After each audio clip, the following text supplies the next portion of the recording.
Hello, this is Matthew with Technomicon Media, and this week on Technomicon.com I'm reviewing Guild Wars 2, which is the latest MMO for PC gamers. So I wanted to start off with the main map for the game.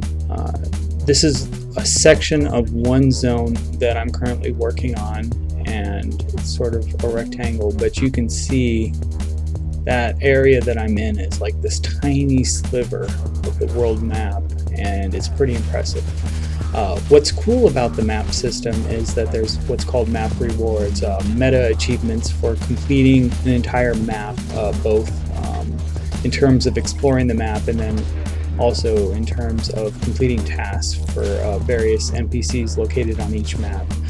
The really cool thing about the map achievements is they're not easy, they're not straightforward. A lot of things that you're supposed to find aren't even on the map, or if they're on the map, they're difficult to locate. And here's actually the reward for completing this map. And the green rewards are actually what are considered rares in this game. So think of green as yellow or blue in another game, depending upon what you're familiar with.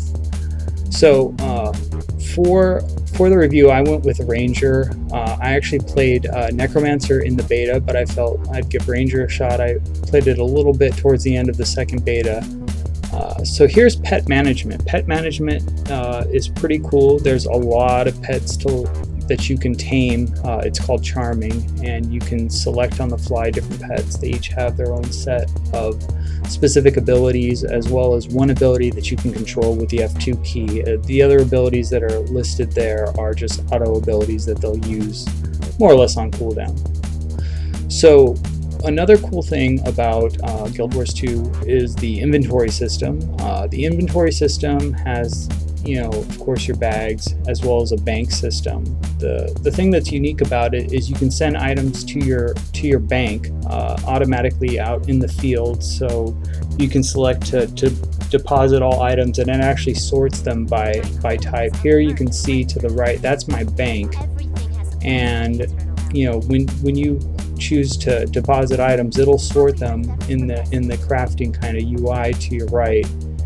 The only problem that I find with this system is that when you want to actually craft something, you have to remove it from your bank and place it back in your inventory, even though the bank UI and the crafting UI, if you're at a crafting station, is the same sort of setup.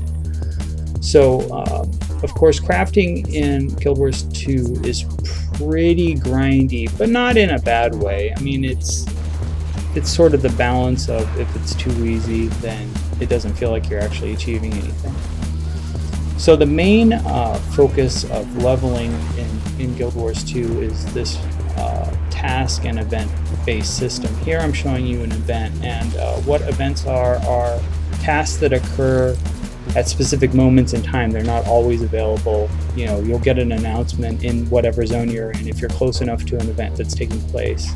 And the cool thing about tasks and events is that anybody can participate in them. So here you can see dozens and dozens of players taking part in this escort of these guys that have the shield icon. That means that you're supposed to protect them and escort them to their objective. And just a tip for players getting into the game: when these kind of mobs attack the group or the escort, you want to tag them.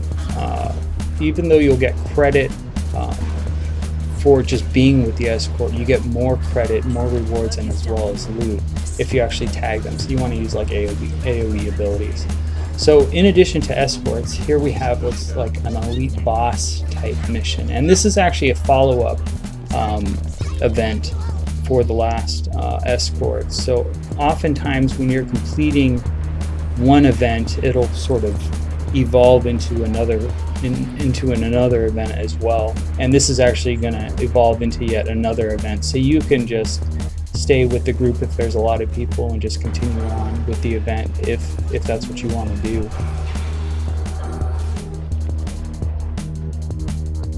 And once again, this is Matthew for Technomicon Media.